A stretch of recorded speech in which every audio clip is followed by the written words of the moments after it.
In today's video, I'm going to teach you how to add an employee to Shopify and manage their permissions so they don't take over your store. Let's dive right in as I walk you through this process step by step. To begin, navigate to the bottom left-hand corner of your Shopify admin dashboard and click on Settings. This is where you'll handle various configurations for your store. Once you're in the Settings menu, look for the option labeled Users. Go ahead and select that. This area is crucial because it allows you to manage who has access to your store and what they can do. After you've entered the Users section, you'll see an option labeled Roles. Click on Roles to either edit existing roles or create new ones tailored specifically to the responsibilities you want to assign. This is especially helpful if you have multiple employees with varied duties, as you can customize their access accordingly. Now, we'll focus on creating a new role. Look for the button that says Add Role. Clicking this will prompt you to name the role. Choose a name that directly reflects the responsibilities or department of your employee. For example, Sales Associate or Inventory Manager could be fitting names. This will make it easier for you to distinguish roles at a glance.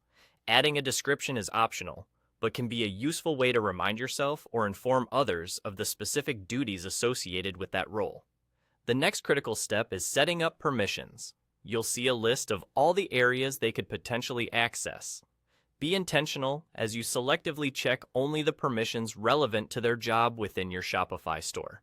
For instance, if they need to manage orders but should not have access to financial information, you can set those exact permissions here.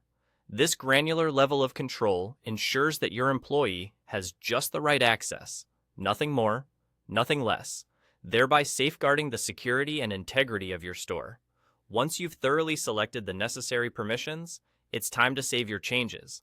Saving is essential to ensure that everything you've configured is applied correctly. Click the Save button and you'll have successfully created a role tailored to your needs.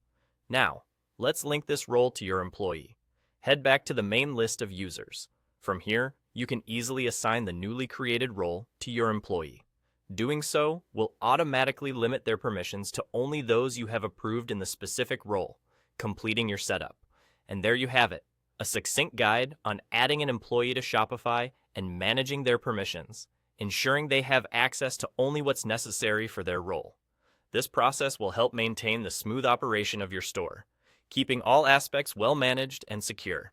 Thanks for watching, and I hope you found this guide helpful.